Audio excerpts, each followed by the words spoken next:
Bueno, buenas tardes a todos. Bienvenidos a esta nueva sesión de NTC Live. Muchas gracias por estar aquí otra vez y, bueno, por las valoraciones de las sesiones anteriores. Yo soy María Capote, oftalmóloga y directora médica de NTC España. Y, bueno, para los que todavía no nos ubiquéis, pues NTC es una compañía farmacéutica que lleva productos para el cuidado ocular y seguro que conocéis, pues bueno, los productos más utilizados y que más ponemos durante la residencia y después a lo largo de toda nuestra carrera son las lágrimas artificiales. Y bueno, lo bueno precisamente de NTC es que tiene una lágrima que, aparte de que el nombre es muy fácil porque es puro, pues no tiene conservantes y no tiene fosfatos, ¿vale? Lleva ácido hialurónico. Aparte de ese puro, tenemos otro saltito más que es fácil porque es puro Protect, que ya es un hialuronato con un poquito más de concentración al 0,4 y que va perfecto para esos ojos secos un poco más moderados, que además pues a lo mejor se lo quieren poner por la noche.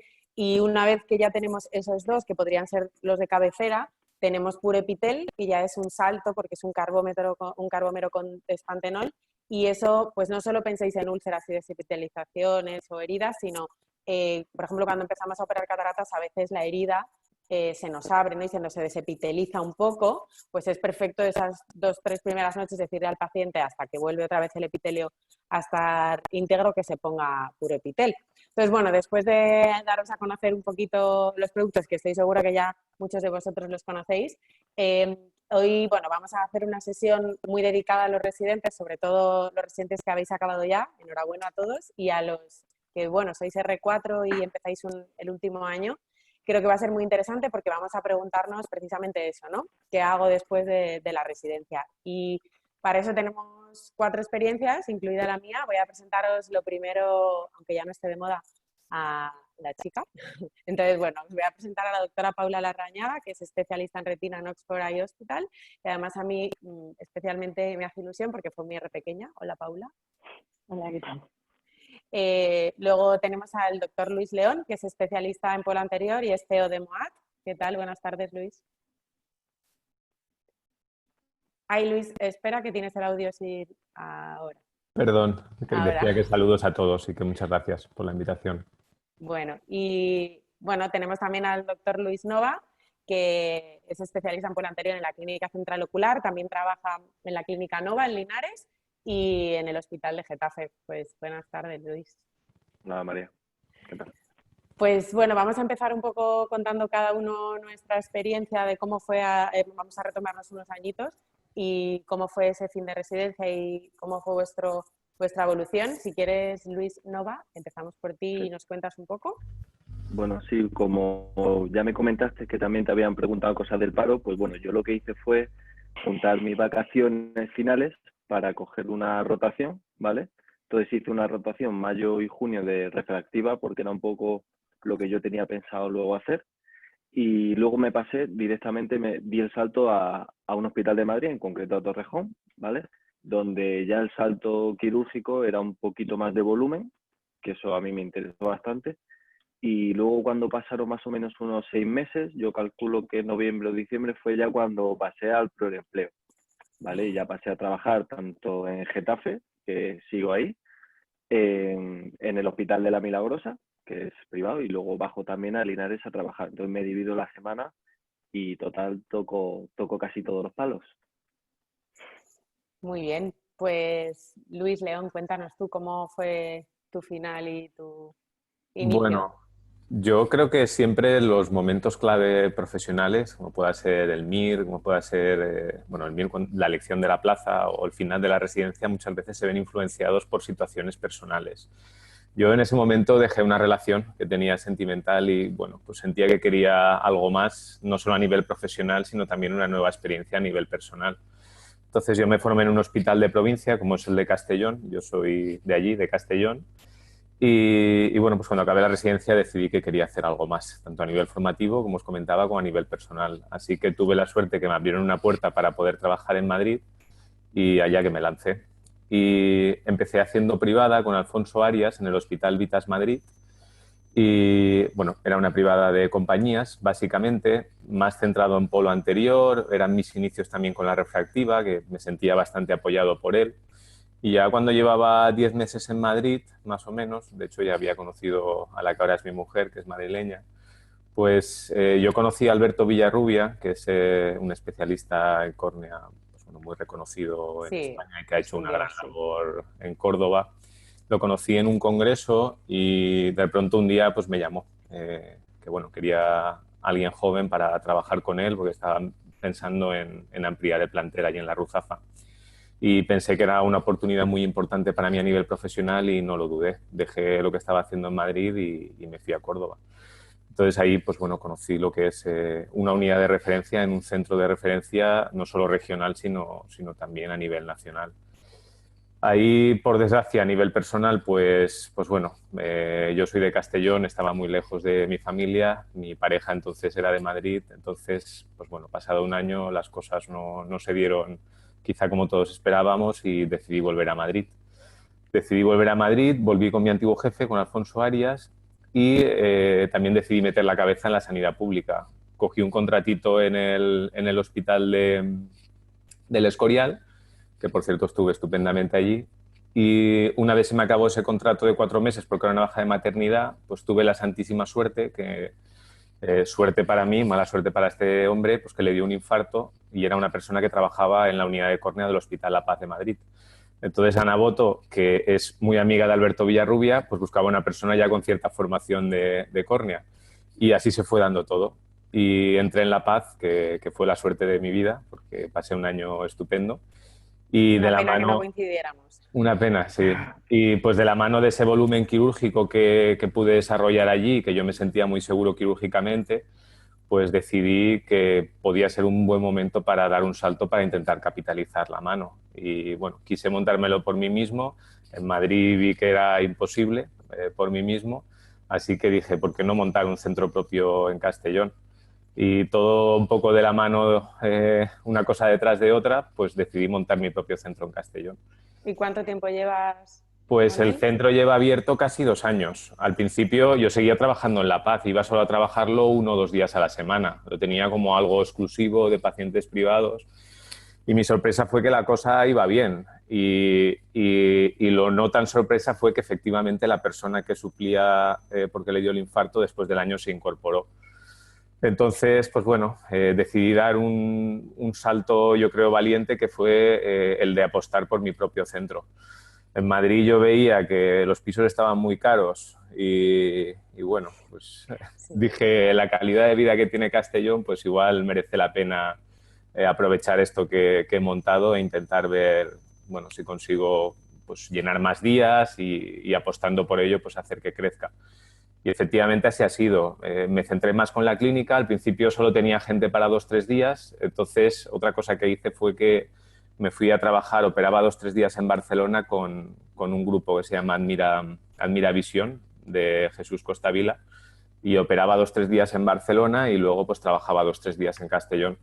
Hasta que en Castellón he crecido un poquito más y desde el mes de febrero pues solamente me dedico a mi centro.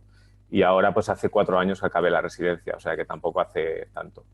Y esas han sido un poco las vueltas, un poco, todo ha ido concatenado, ¿no? Sobre la marcha, pero bueno, una puerta abría otra y así han ido yendo las cosas. Muy bien, pues Paula, cuéntanos un poco cómo fue tu salida de nuestro nido, que fue La Paz. Sí, pues yo acabé en el 2015 y la verdad es que La Paz fue una experiencia súper buena, pero la verdad es que yo cuando acabé no busqué trabajo en Madrid, porque como decís vosotros, como que depende de tu momento personal y yo por razones personales me fui a vivir a Chile, concretamente mi marido es chileno. Entonces, pues al principio estuve ahí convalidando mis exámenes de medicina, oftalmología, me dio tiempo a terminar la tesis que la presenté justo este año y luego empecé a trabajar ahí pues en público y privado, así como sería un adjunto joven en una sección de retina y en uno de los hospitales grandes, así tipo La Paz, y también empezando a hacer privada. Y la verdad es que estuve muy contenta, pero sí que a mí la idea de hacer un fellow así formal siempre había estado volándome ahí por la cabeza, así que en algún momento decidimos dar el salto porque si no ya, sobre todo para una mujer, ya piensas en estabilizarte en un sitio y todo eso. Así que empezamos a buscar fellow y al final nos decidimos por Inglaterra, porque así de esa forma en Inglaterra había más puestos, podíamos los dos llegar a conseguir un trabajo y a mí también me tiraba un poco pues que así volví a estar en Europa cerca de mi familia. Así que empecé haciendo un fellow de retina médica y retina quirúrgica en Londres, y luego ya me pasé al full retina quirúrgica porque ahí estaba como completamente separado, y luego ya apliqué al fellow que estoy ahora, que es en Oxford, en la Universidad de Oxford, y estoy haciendo retina quirúrgica y sobre todo me dedico a adultos, hago mucha retina pediátrica y también, ahora que está tan de moda por lo de Luxturna, pues con todo el tratamiento de las distrofias de la retina y todo eso. Y así estamos. Pues enlazando un poco precisamente con eso, quería abrir un poquito ese tema de los fellows. Bueno, a mí la verdad es que mi experiencia me pasó un poco como yo creo que le pasa a muchos residentes en España, que bueno, acabé la residencia y también tuve la suerte de concatenar diferentes queridas bajas maternales. Gracias por estar ahí, porque si no, no podríamos empezar. Y también lo mismo, empecé en el Hospital de Torrejón haciendo retina médica y quirúrgica, y de ahí pues volví otra vez a mi casa, que fue La Paz. Después me fui voluntariamente porque me ofrecieron empezar la retina quirúrgica en Valdemoro, que pertenece al Grupo Quirón, y estuve encantada. Y hace 4 años di el salto total también a la privada, empezando un poco de cero en el Hospital de la Milagrosa con el doctor Antolini. Empezamos de cero a montar el hospital y fue súper interesante, he aprendido un montón y siempre un poco dedicada a la retina médica y quirúrgica y a la cirugía de cataratas. A mí en concreto ahora, por ejemplo, que me he metido en el mundo de la farmaindustria, es un mundo que todavía estoy descubriendo porque he empezado en noviembre, pero es un poco también para que no perdamos miras, ¿no? Que somos oftalmólogos y, por supuesto, médicos y queremos ver pacientes, pero hay muchísimas cosas a nuestro alrededor que podemos, por lo menos, explorar, ¿no? No quedarnos solo bloqueados en que hay que ver pacientes y operar. Yo creo que no solo el mundo de la farmaindustria, supongo que también el mundo de la investigación, pero en el mundo de la farmaindustria descubres cosas que no sabías y que te pueden aportar mucho. En mi caso, con la subespecialización, a mí tuve buena suerte en el sentido de que acabé la residencia en un hospital que es muy quirúrgico de retina y entonces pues enganché todo respecto a retina. Pero un poco el enlace, lo que sí que me han preguntado es qué opinamos de esa subespecialización. Vamos a empezar un poco con lo de los fellows. Paula, ¿cómo ves, qué opinas de los fellows? ¿Consideras que en general todos deberíamos de plantearnos cuando terminamos si hay posibilidad, ¿no? de hacer un fellow? ¿Es difícil recobrar la suficiente información para elegir uno? ¿De qué nos tenemos que fiar? ¿Es mejor preguntar a gente que conozcamos? Hombre, yo creo que como hemos dicho, ¿no? Como que no hay una respuesta válida, ¿no? Yo creo que depende de tu situación personal, familiar, depende de tu interés personal. Pues a lo mejor hay gente que siempre se ha formado en un hospital, siempre ha querido vivir en Madrid, por ejemplo, y nunca se ha planteado ir, y a lo mejor resulta que tienen la suerte que les contratan en la especialidad que les gusta en su hospital. Pues ahí depende de cada uno. Yo la verdad es que sí que me pasó que cuando empecé a trabajar de adjunto, empecé a tener mis quirófanos de cataratas y de retina ahora mismo, pero sí que me parece que al principio, cuando uno empieza a trabajar, entre que si tienes ambulatorio, que si compartes quirófano, que si tienes que hacer mucha consulta, a veces te ponen consulta general, como que es difícil adquirir experiencia, como que necesitas muchos años. Entonces me parece que el fellow, lo positivo que tiene es que puedes adquirir en menos tiempo toda esa actividad quirúrgica, clínica, que no tendrías. En mi caso me interesaba también lo del inglés, y entonces pues empezamos a buscar los países de habla inglesa. Ahí ya depende del tipo, puedes hacer más de investigación o más clínicos, pero generalmente los países que hacen pues son Reino Unido, Australia, Canadá y Estados Unidos. Entonces, según los requerimientos, en Estados Unidos, si quieres tener experiencia con el paciente, necesitas tener los STEPS, el USMLE, cosa que eso te tienes que preparar, son 3 o 4 exámenes que tienes que preparar desde la carrera. Canadá y Australia hay muy buenos fellows, pero son pocos hospitales los que lo ofrecen. Entonces, es más difícil. Si justo 2 personas quieren oftalmología, como nos pasaba a nosotros, es más complicado que los 2 estén en el mismo sitio. Y Inglaterra tiene lo bueno que en un sitio tienes muchos hospitales. A la hora de aplicar, nosotros pensábamos que era indispensable ir a rotar antes, pero la verdad es que no.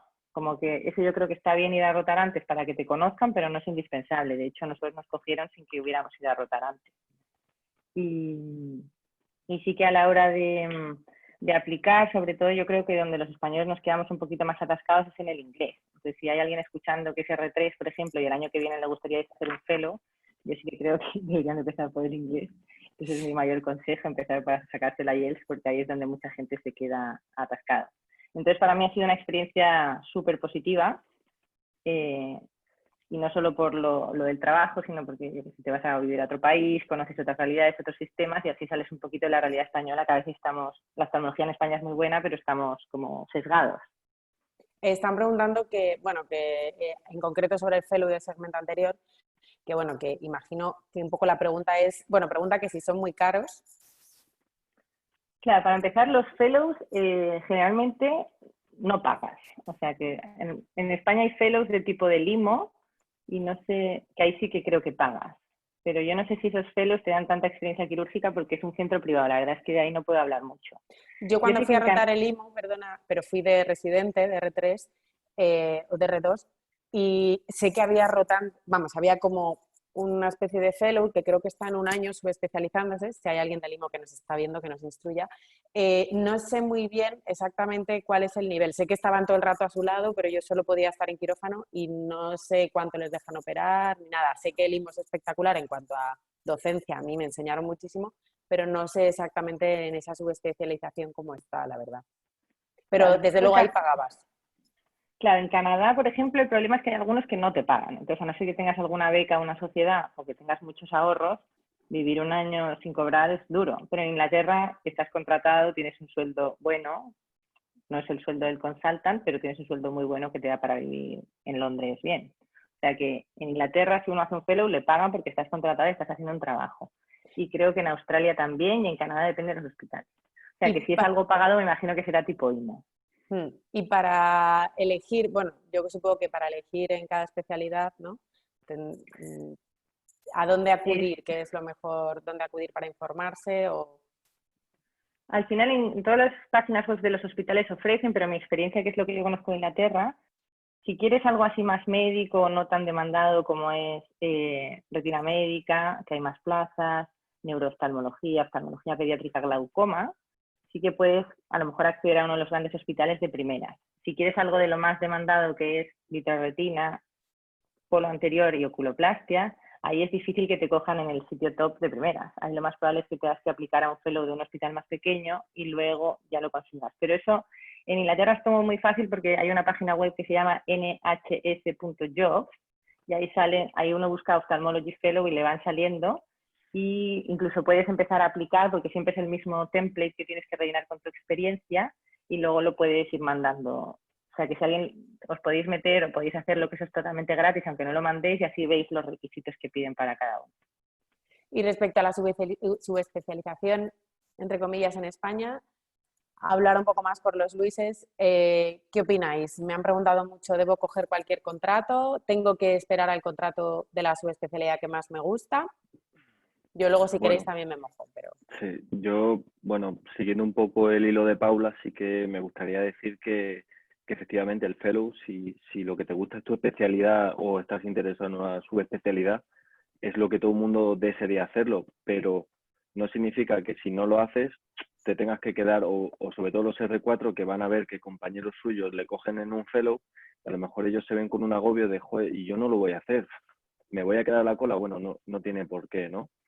En concreto de refractiva, ¿no? Yo supongo que Luis le también andará conmigo, pues bueno, no te forman en la residencia, ¿no? Y normalmente la formación suele ser muy pobre. Yo siempre aconsejo pues tener como una especie de tutor las primeras veces, ¿no? Alguien que te guíe un poco la especialidad. Eso puede ser vía centro, ¿no? Como ha hecho Luisle, que vas con alguien que te va enseñando, pero también puedes hacerlo tú mismo, ¿no? Poquito a poco con pacientes. Mi estrategia desde el principio ha sido clara, ¿no? Volumen de trabajo. Yo prácticamente he trabajado de lunes a viernes durante 3 años, mañana y tarde, y eso te da también un empaque quirúrgico y también médico, porque al final el volumen de pacientes pues te va saliendo y te va formando respecto a ello, ¿no? Y yo creo que eso es bastante interesante. Yo siempre aconsejaría a los residentes que salen que no miren tanto el dinero, sino como la capacidad de formación, que el dinero vendrá, si es que lo quieren, con una correcta formación y haciendo bien las cosas, ¿no? Bueno, la pregunta de... ¿Me escucháis bien? Sí, se te cortaba la imagen, pero la voz no.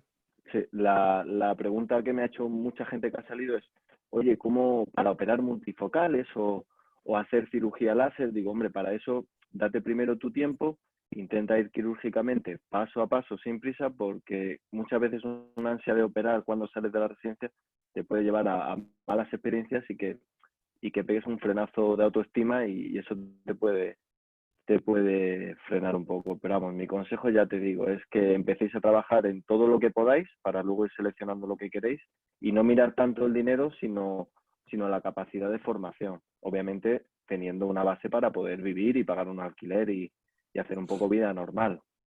Luis León, ¿tú qué opinas? Bueno, aquí se han planteado dos opciones para mí igual de válidas y bueno, que al final te pueden igualmente acabar llevando al mismo sitio. Ese sitio, en mi opinión, tiene que ser la diferenciación. Yo sí que apuesto totalmente por ello y la diferenciación pasa primero por la subespecialización. Entonces, yo hay una cosa por la que aposté ya desde residente, que es por la subespecialización. Prácticamente desde que era R2 yo ya tenía claro que me gustaba el segmento anterior. Quizá hay algún tutor que no esté de acuerdo conmigo, lo asumo, pero yo ya desde residente ya prácticamente solo iba a los congresos de segmento anterior y ya todo mi networking iba alrededor del segmento anterior. Y creo que cuando tienes empuje en ese sentido por intentar pues bueno, introducirte en ese mundillo que es el que a ti te gusta, demuestras ganas y cierta ambición, pues bueno, pues al final acabas conociendo gente que te va abriendo puertas. Y lo digo yo, que soy de provincia, de barrio, mi padre no es médico, o sea, yo he ido poco a poco pues intentando abrirme puertas y no abrirme puertas, sino que me las han abierto, porque las personas, igual como yo ahora pues intento hacerlo con otras personas que vienen por abajo, las personas cuando conocen a alguien que tiene ganas, pues le ayudan. Y yo he tenido la suerte de que he tenido gente pues, que me ha intentado ayudar, que me ha aconsejado. Y también he tenido la suerte de encontrar una figura que quizá en España no está del todo desarrollada como en otros países. Y hablo más en concreto de Latinoamérica, que es la figura del mentor. Sí, un poco lo que Eh, decía Luis Nova, ¿no? Tener a alguien ahí que... Creo que el mentor es una figura que te orienta, que te abre puertas y bueno, y que además te forma, ¿no? Y yo esa figura tuve la suerte de conocerla en Colombia. Yo estuve 2 meses allí de R4, estuve haciendo dentro del fellowship de segmento anterior 2 meses y bueno, pues el dueño de ese centro en el que estuve en Colombia, pues yo lo considero para mí un mentor en la profesión. Pero previamente a llegar a esa persona ya tuve otras personas en la especialidad que me dijeron, tienes que ir allí con este y de verdad que te recomendamos que hagas este esfuerzo porque va a merecer la pena. Y bueno, yo al final, pues donde me aconsejaban, yo hacía el esfuerzo que fuera necesario para poder ir allí, darme a conocer y mostrar ganas. Y las puertas se van abriendo. Ya os Yo lo la digo. verdad es que voy a hacer la versión contraria a vosotros. Yo también creo en la subespecialización y es verdad que, bueno, de hecho, mi trayectoria es esa, que yo salí hace 8 años, pero también yo doy un voto a... Estoy segura que si en vez de hacer retina yo hubiera hecho glaucoma, sería igual de feliz, me encantaría igual y me hubiera formado muchísimo. No sé si me explico, que a veces salimos de la residencia, sobre todo yo hablo, por ejemplo, por mi hospital, obcecados en una subespecialidad porque es la que más te han dejado operar o porque es la que más está o por lo que sea, y pensamos que no hay nada más después de eso. O sea, yo cuando acabé la residencia, obviamente me gustaba mucho la retina y yo quería hacer retina, pero en una de las ocasiones, cuando estaba ya trabajando, ya llevaba 3 años de adjunta, me planteé, porque donde estaba en ese momento estaba pues haciendo, pues eso, ¿no? Estaba haciendo retina y de hecho, bueno, lo diré, estaba en mi hospital, en La Paz, pero estaba en ese momento que veía que no tenía futuro, no veía una proyección en ese momento allí. Y me llegué a plantear hacer una subespecialidad, o sea, ir a otro hospital a hacer glaucoma. Entonces, no lo hice al final, pero lo que me refiero es que a veces nos empeñamos en una sola subespecialidad y está bien, pero cuando sales de la residencia, yo ahora me doy cuenta, y lo hablaba con Paula el otro día, que nosotros de R4 nos creíamos, con perdón, que éramos los reyes del mambo y que sabíamos operar súper bien las retinas y que es que operábamos. Es que luego cuando vas creciendo te das cuenta de que no, o sea, que sí, que lo hacías muy bien, pero que no tiene nada que ver con lo que acabas desarrollándote. Es decir, que cuando acabas la residencia sabes mucho y es verdad que te tienes que intentar subespecializar en algo, pero no perdamos el norte y no pensemos que lo único que queremos es lo único que nos va a hacer felices. Yo creo que, excepto, perdonarme los oculoplásticos, excepto la oculoplástica y el estrabismo, creo que yo me gustaría hacer cualquier cosa, o sea, sería feliz haciendo glaucoma. Sí que creo que es muy importante, desde mi punto de vista, ver y ver. Es decir, ver a gente operar, a gente muy diferente, poder ir a rotar de adjunta. O sea, yo he ido muchas veces a una sesión de cataratas de gente que vas allí al quirófano, les ves a operar, incluso que a lo mejor no tengo ningún tipo de relación con ellos, sentarte allí, mirar ahora con la tecnología que hay, ver operar, me parece fundamental. Y ver incluso gente que a lo mejor no es el crack que tiene saturado, sino tiene otra forma de operar. Creo que salir de nuestro ambiente hospitalario, esa es otra pregunta, ¿no? ¿Creéis que viene bien salir del hospital en el que os formáis o creéis que es bueno quedarse en tu hospital a costa de saber que ya te conocen allí, qué opináis de eso? Imprescindible salir. Yo en concreto, en la residencia, pues tuve la suerte de rotar durante 10 meses en diferentes centros, bueno, y luego, como podéis ver, pues fue salir y desperdigarme mucho. Yo creo que está muy bien. Y yo creo que es una manera de dar un salto cualitativo, porque sales de tu entorno de confianza, como también considero que empezar en privada puede ser otro salto cualitativo mental. Yo creo que sí. Esa es otra de las preguntas que me han hecho, pública, privada. ¿Qué opináis? ¿Deben esperar y solo muchas veces se piensa que cuando acabas debes de empezar por una pública y luego valorar si haces privada? ¿Qué opináis de esto? Voy a opinar yo para recomendar precisamente lo que yo no hice. Lo que yo hice fue empezar por la privada y yo recomendaría lo contrario, empezar por la pública, hacer fuerte la mano, consolidarla. Creo que eso es básico. Yo lo pasé muy mal porque no tenía la mano consolidada y directamente me metí en la privada. Y bueno, pues tuve problemas y es normal, porque no es lo mismo la exigencia, evidentemente, de la privada que de la pública. Entonces yo sí que quiero lanzar ese mensaje, no os equivoquéis como yo hice y primero consolidaros en la sanidad pública. Si no lo hacéis así, pues bueno, ya veis que yo tampoco lo he hecho así y también al final he ido encontrando mi camino. Pero yo ese sí que es un mensaje que puedo dar. Una fase de consolidación de al menos 1 o 2 añitos. Paula, ¿tú qué opinas? Yo creo, primero con lo que dijiste del hospital y de la especialidad, yo creo que sí que cuando uno acaba, en verdad tiene que estar abierto a hacer de todo, porque si no, volviendo a lo de antes, porque si no me da la sensación de que lo que hemos dicho, que te gusta lo que sabes hacer y lo que no sabes hacer no te gusta, y luego pues pierdes muchas cosas por solo hacer una cosa. Yo creo que luego sí que, como dijo Luis León, en algún momento te tienes que ya dedicar a hacerte tu networking, ir a tus congresos, pero que no hay que cerrarse a nada. Respecto a lo que dice el hospital, yo creo que es mejor salir siempre para ver más cosas, porque si no, uno se cree que lo que hacen en su hospital, sobre todo nosotros que estábamos en uno grande, que creías que era lo único que había en el mundo. Y con lo de respecto a la privada, sí que la verdad es que cuando uno empieza en la privada los primeros días está con mucho susto, y sobre todo también es porque nos da miedo que nos salga una catarata, no ser capaz de resolverla, porque la parte médica la tenemos mejor, aunque incluso la refracción en España, por lo menos nosotros no sabíamos graduar. Entonces, de repente ponerte a graduar en Chile, que el oftalmólogo gradúa fue como todo un reto, pero yo creo que hay que empezar, pero poco a poco, y también depende de lo que te surja, y como bien dijisteis antes, pues intentar tener a alguien que te cubra y que se laven las primeras cataratas, los primeros láseres contigo, para que no estés tú solo ahí frente al peligro. Luis Nova.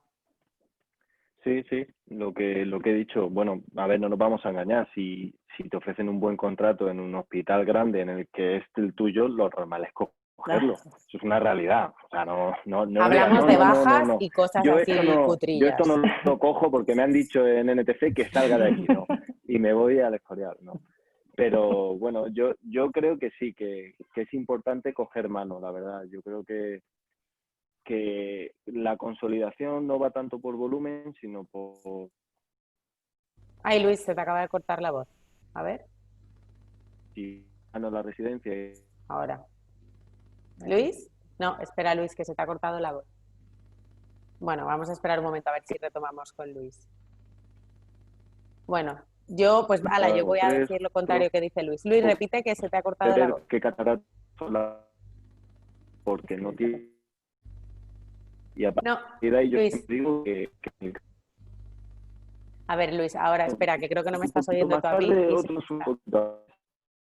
Sí, no nos está escuchando yo. Sí, Luis, se te ha cortado la voz. A ver si ahora te retomamos. Yo creo que voy a decir lo contrario. Es decir, estoy de acuerdo en que Sí, en la cirugía... Ahora volvemos contigo, Luis, un sí, segundo. Estoy sí. de acuerdo en que la pública nos da muchísima mano, sobre todo porque estamos muy cubiertos, pero no olvidemos que ir a un hospital, o a mí me ha pasado a ir a hospitales públicos y estar sola totalmente, ¿vale? O sea, yo cuando fui a Valdemoro estaba la otra chica que justo estaba de baja y estaba yo sola haciendo la retina quirúrgica.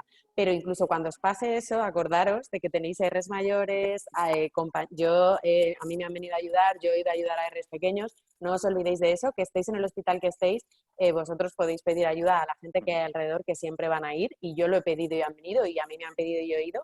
Y otra cosa que respecto a la privada, empezar en una privada recién acabado, también hay que diferenciar. Hay determinadas privadas con determinado volumen, por ejemplo, de lentes monofocales, que a veces son los mismos pacientes que vemos en hospitales. Entonces, también dependiendo de cómo empieces y con el grado y con la persona que tengas al lado, también la privada puede ser una opción. Pero uno tiene que saber muy bien sus limitaciones y cómo no empezar, ¿no? Lo que decía Luis, no ir de repente al toro de 560 kilos, sino ir a lo mejor a la vaquilla más pequeñita, lo mismo que, igual que cuando hacías en la residencia, lo mismo en la privada, pero hay que perderle un poco de miedo a esas cirugías de catarata en la privada, porque la mayoría de las veces, si pones una monofocal, normalmente es la misma cirugía. Luis, estabas diciendo algo y se te ha cortado. Has dicho lo de que sí, que empezar por privada, por pública, ¿no? Sí, sí, que es muy interesante, ¿no? Yo creo que empezar ya en privada, porque al final lo que preocupa a todos los residentes que salen es operar, operar. Y al final con una privada te puedes agobiar un poco, que al final no pasaría nada. Pero bueno, siempre que tengas un contrato quirúrgico, por ejemplo, ahí si dices, oye, ¿qué contrato cojo?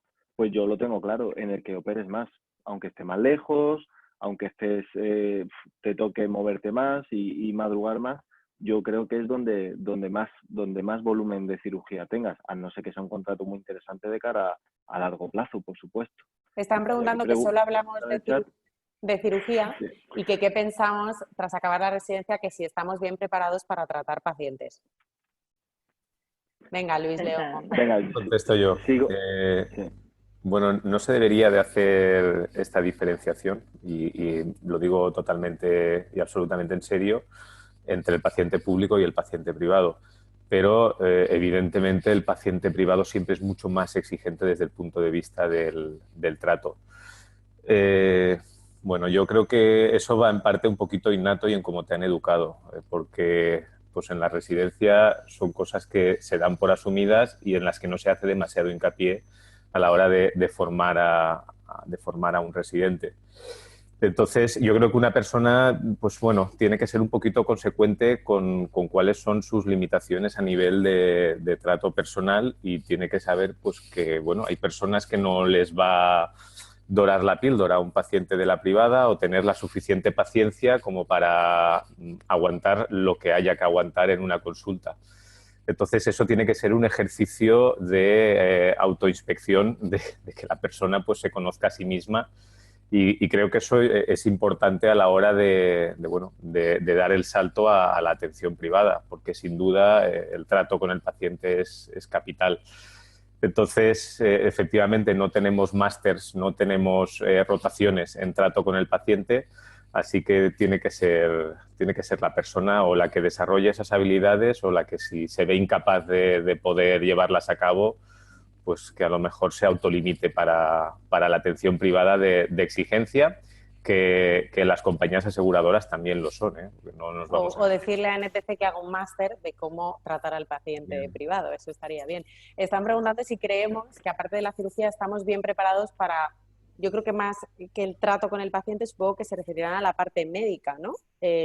Yo aquí respondo que no digo que sea más fácil, pero creo que hoy en día tenemos muchísimos recursos dentro de la patología médica, más la curva de aprendizaje, digamos, llegar a conocer una patología médica es mucho más corta que una patología quirúrgica desde mi punto de vista, y creo que hay muchísima formación, no solo en España, sino en Europa y al final eso es el estudio de cada uno y la rotación. Yo por eso decía que creo que no tenemos que perder de vista poder conocer, como decía Luis Nova, cuanto más sitios conozcas y más formas de trabajar, también más vas a aprender.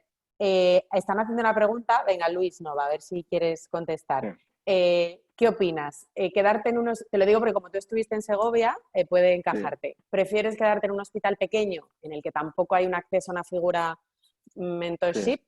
¿O prefieres ir a un servicio en el que diga, pues me voy a Madrid, Barcelona, que es más grande?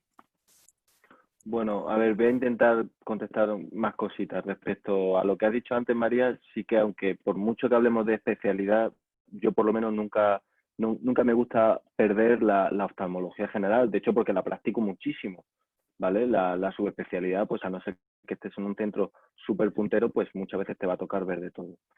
Bueno, siempre yo creo que es raro el sitio en el que tú estás solo, ¿vale? Siempre tienes a alguien que te pueda echar una mano, ya sea en la consulta de al lado o ya sea vía teléfono. Yo creo que eso todos lo Vía hemos hecho. WhatsApp. O sea, si decir, oye, mira, o precisamente si alguna vez yo empecé a operar solo relativamente pronto, pero sí que tenía un teléfono, ¿no? Yo creo que en Torrejón, María, que podía decir, oye, no operas solo, pero decir, oye, que esta cirugía es compleja, estate atento por si te tengo que pedir que me eches una mano. Y es raro el sitio en el que tengas que estar solo, sea pequeño o grande, pero siempre hay alguien del que puedes aprender muchísimo, siempre. Sería rarísimo, a no ser que estés tú solo, siempre puedes ayudarte de alguien, siempre.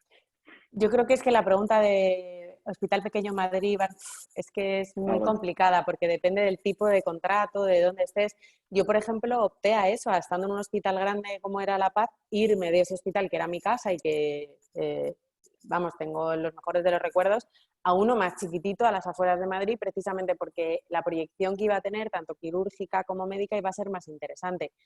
Pero también depende, si te ofrecen estar, tú quieres hacer glaucoma y te ofrecen estar en una unidad de glaucoma en un hospital grande, hombre, pues es lo que decía también antes Paula, también depende de la situación personal, ¿no? Y de lo que te ate. Yo soy muy madrileña y la verdad es que pues seguramente me hubiera costado irme a lo mejor a Barcelona, pero bueno, creo que cualquiera de las opciones. Están preguntando desde México sobre los fellowship en España. Yo creo que lo que pasa es que en España no hay como... El fellowship no es una figura reconocida. Entonces yo creo que hay fellowship en el IMO, no sé si en la Ruzafa puede ser. Y luego hay un máster de... En el IOBA creo que hay un máster, pero es muy médico, creo. El Clinic de Barcelona es el único fellow que tiene España ahora mismo que operas, que pasas un año integrado en un servicio llevando prácticamente las mismas responsabilidades que el resto de compañeros de esa unidad. Claro, yo he escuchado de oftalmología pediátrica en el Sant Joan de Barcelona, creo. Pero no es como una figura que esté tan... Creo que ahí puedes entrar porque una coR mía entró, pero tienes que haber acabado la residencia y sí, creo que... La verdad es que Zaira Jiménez, que es la que lo pregunta desde México, es lo que decimos, en España no hay un fellowship reconocido, sí que hay diferentes entidades en las que puedes entrar, pero no es como lo que ha contado antes Paula de los requisitos que se hacen en otros países, salvo lo que ha dicho Luis León, que yo no lo sabía, del Clinic y del IMO, que también... Entonces, bueno, eso si queréis información, la verdad es que lo ideal es que os metáis en sus páginas web, porque seguro que luego hay muchísimas clínicas que hacen muchos cursos, ¿no? O sea, desde Barraquer, pero como tal, yo creo que no hay subespecialización. Y yo creo que es a lo que vamos a tener que tender en España. No sé qué opináis de eso, pero seguramente en algún momento nos plantearemos que después de la residencia haya subespecialidades como en el resto de Europa. Bueno, yo creo que es difícil que en España te lo pidan porque la estructura no está preparada para ello, la verdad. Y al no ofrecer fellows en ningún lugar de España, dudo que te lo pidan. Ahora, si tienes mejor. Yo me acuerdo cuando roté en Valladolid en el IOBA que allí cada persona tenía un fellow y me acuerdo de Chema Herreras, que es un especialista en uveitis genial, sí que hablaba de incluso tener un par. Yo creo que viene fenomenal, pero no es imprescindible, insisto. Hay otras maneras de acceder a ese conocimiento y es tener ganas también. Es decir, si lo tienes mejor, pero si no, tampoco es imprescindible, ¿no? Yo creo. Me preguntaban también sobre dentro de autónomos, ¿no? Si me apunto al RETA, si me apunto al Mutual Médica, bueno, para los que no estéis un poco familiarizados con eso, cuando a veces en las privadas es difícil que te puedan contratar con un contrato como el que lo hacen en la pública, ¿no? Por cuenta ajena, sino que tienes que darte de alta como autónomo, ¿no? Para que te paguen, no como asalariado. Muchos me habéis preguntado por redes sociales qué es mejor. Bueno, estuvimos hablando un poco, Luis Nova dijo una cosa que era clave. Repítela, Luis, para que no la diga yo. ¿Cuál? La de que, bueno, al principio, si te haces mutualista, siempre luego te puedes pasar al sistema RETA. Pero si te haces RETA, en un primer momento ya nunca vas a poder ser mutualista. Yo creo que lo mejor es que empecéis siendo mutualistas, que aparte pagan muy poquito, no sé si los 18 primeros meses, son 50 euros o algo así simbólico, y ya en un futuro se os va genial como el CEO de Moat, pues ya a lo mejor ya creas una sociedad o cualquier cosa, pero por ahora... Sí. Para que lo entendáis realmente, sí, o sea, no tenemos nada que ver con la mutua madrileña, o sea ni Mutual Médica. RETA, digamos que es en la parte estatal, ¿no? La pública, el Estado, y Mutual Médica es una sociedad privada a la que tú cotizas, ¿no? Yo opino lo mismo que Luis, creo que empezaría por Mutua Médica. Una cosa que hablamos, sobre todo de cara a bajas maternales y paternales, tenéis que tener en cuenta que cuando os apuntáis a ese tipo, ya sea RETA o sea Mutual Médica, os apuntáis a la franja más baja, estáis cotizando a la parte más baja, con lo cual cuando os dais de baja, porque tenéis un bebé o por lo que sea, cobráis 450 euros. Entonces, ese tipo de cosas tenéis que tenerlo en cuenta a la hora de si va, pues para vuestras cuentas, de si vas a ser mamá, pues subiros la cuota y demás. Creo que eso es un tema que estaría muy bien tener charlas sobre eso porque los médicos estamos un poco perdidos. No sé si Luis León, a ti al principio, ¿qué decidiste? ¿Te metiste directamente en...? Pues es que no me acuerdo, no os voy a engañar. No, tengo una gestora muy buena que me lleva todas esas cosas Eso y es, yo esa es la otra ahora, como opción. ya he transformado a sociedad, estoy un poco con otras cosas. Esa es otra opción, Pero, tener un gestor pero que te ayude. yo eso sin duda lo recomiendo totalmente. Aunque Sí, seáis autónomos, tener una gestora os cobrará 50, 60, 70, 80, 90, pero vale la pena dejarlo todo en sus manos. sí, me habéis preguntado también varios sobre la cuota de autónomos y demás. Yo creo que hoy en día no hace falta hacer trampas, me refiero. Antiguamente, desde el principio, costaba 220 euros al mes. Hoy en día, lo que dice Luis Nova, pues cuesta como 50 euros los primeros meses. Es verdad que hay una cosa legal, es decir, que si tú te das de alta en el impuesto de sociedades económicas y cobras menos de salario mínimo interprofesional en la privada, pues puedes evitar, ¿no?, estar dado de alta un poco ahí cogido con pinzas en cualquiera de las dos. Pero yo creo que, en mi opinión, hoy en día con lo bajito que es 50 euros al mes, creo que tendría claro que me daría de alta en alguna de las dos para no tener problemas después. Y bueno, como tenemos que ir acabando, me habéis vuelto a preguntar lo del paro. No vamos a acabar con esto porque da mucha pena, solo hablando del paro, pero solo para que sepáis una cosa que yo no sabía, es que cuando terminamos la residencia, me habéis preguntado qué hacer, ¿no? Si apuntaros al paro o no. Solo para que lo sepáis, aquellos que habéis encontrado un trabajo fuera de vuestra comunidad, es decir, estáis en Segovia y os han contratado en Madrid, como por ejemplo le pasó a Luis, sí que os debéis de dar de alta en el paro, pero no para cobrar la prestación, sino como demandante de empleo, porque los siguientes 2 años vais a tener una desgravación de 2.000 euros en, en la declaración de la renta, ¿vale? Si estáis en vuestra misma comunidad, pues no merece la pena. Luego algunos me habéis preguntado, por ejemplo, de fuera de extracomunitarios, tenéis derecho también a paro, antiguamente no, pero hoy en día sí. Y me habéis preguntado de lo de qué pasa si me contratan solo para una baja maternal, pierdo mi paro. No perdéis el paro de la residencia. Cuando termináis un trabajo, después podéis elegir, me quedo con mi paro de estos 4 meses o con el de los 4 años. O sea, que en eso no tenéis que tener problemas. Solo recordaros, sobre todo, lo que me parece más interesante es lo de demandante de empleo, porque ahorrarse 4.000 euros en 2 años o dejar de pagarlos mejor, pues creo que puede ser interesante. Y bueno, no sé si queréis añadir algo más del panorama que nos espera ahora en el COVID. ¿Creéis que esta generación COVID va a tener buena, mala suerte, más difícil, más fácil la incorporación al mundo laboral? Yo creo que Paula. la incorporación al mundo laboral, pero el entrenamiento, o por lo menos aquí lo que está pasando en Inglaterra, es que como están limitando las consultas y todo, la exposición va a ser menor. Entonces, en nuestra residencia, que tampoco es muy larga, yo creo que sí que va a marcar y que se van a tener que poner las pilas. Y con respecto, antes que no lo habíamos dicho, que es verdad que estamos todo el rato hablando de operar y de operar, también hay mucha gente que a lo mejor está interesada más en cosas de investigación o como hemos dicho, yo creo que la residencia en España es muy buena. Esa persona que estaba preguntando si podíamos tratar bien al paciente, yo creo que no hay que pensar que la residencia es el fin del estudio, que lógicamente luego uno va a estudiar. Y sí que para cosas de investigación, los hospitales generalmente grandes o en los pelos, ahí sí que uno tiene como más posibilidad de investigar si alguien, por ejemplo, antes. Sí, eso es verdad. Esa parte los nos hospitales. la hemos saltado un poco así.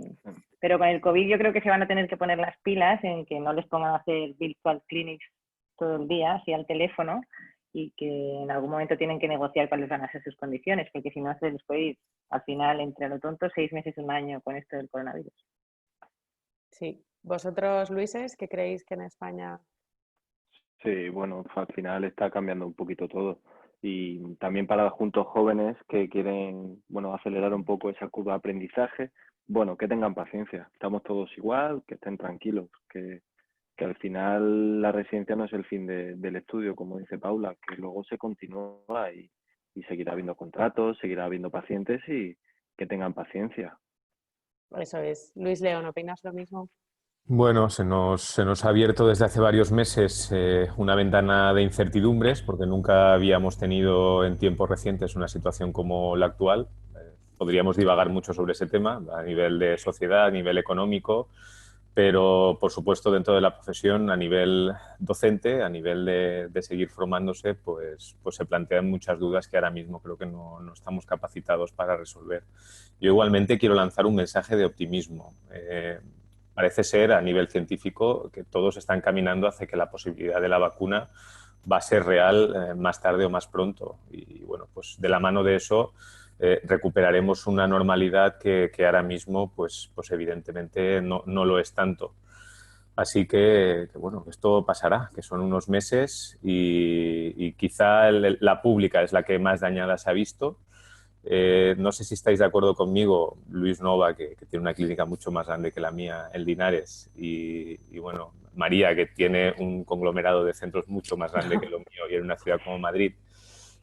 Mi opinión es que este mes de mayo, las 2 últimas semanas han sido buenas en la medicina privada y hablo con otros colegas que tienen centros y parece ser que los comentarios también van encaminados en ese aspecto.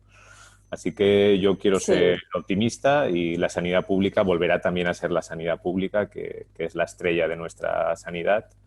Así que, bueno, quizá en la sanidad pública todo vaya un poquito más enlentecido en los próximos meses, pero yo lanzo un mensaje de optimismo. Estoy seguro que en muy poco tiempo todo volverá a la normalidad que teníamos antes. De hecho, yo también soy optimista y respecto a los residentes que terminan, creo que de aquí a unos meses tendrá que haber un boom en la sanidad pública de contratos, de todas esas listas de espera que se han creado ahora. Yo creo que puede ser un buen momento en muchos hospitales públicos y lo mismo en muchas clínicas privadas que se van a ver ahora con todos esos pacientes que nos han operado, que no han dejado de tener sus patologías. Yo creo que puede ser un buen momento y que sí, nos ha tocado a lo mejor os ha tocado una salida un poco rara, ¿no? Y muchos habéis tenido que estar en otras especialidades como interna y demás. Pero bueno, eso que os lleváis como experiencia, pero yo creo que hoy, vamos, yo creo que hay una buena visión de futuro para los residentes que terminan y como dice Luis Nova, hay que tener paciencia, que es que cuando acabamos nos queremos comer el mundo, pero esto va despacito y al final cada uno acaba encontrando, yo creo, su lugar y todavía no lo hemos encontrado ninguno de los que estamos aquí. Igual dentro de 10 años Luis León ha montado 3 clínicas, Luis Nova se ha dedicado al yoga y Paula se ha marchado a Chile o sea, que es que cada uno, y yo me he hecho la reina de la farmaindustria, o sea, que es que cada uno podemos tener diferentes opciones y sobre todo yo el mensaje mi consejo sería abrir un poquito la mente, ¿no? Igual que decimos lo de los fellows, pues con todo lo demás, ¿no? Que la oftalmología tiene muchísimos campos y que no nos cerremos ni nos agobiemos. Yo creo que es mi mensaje. ¿Algo más que queráis decir? Que mucho Mucho ánimo. ánimo. Bueno, Mucho ánimo, que todo saldrá una cosa detrás de otra, ya lo veréis. Sí, pues muchas gracias a los tres. Me ha encantado veros y bueno, gracias a todos los que habéis estado allí. Mucha suerte en vuestra en vuestra nueva etapa y que lo disfrutéis muchísimo. Bueno, gracias, doctores. Gracias. Gracias. Gracias. Hasta Chao, luego. chicos. Luego. Adiós.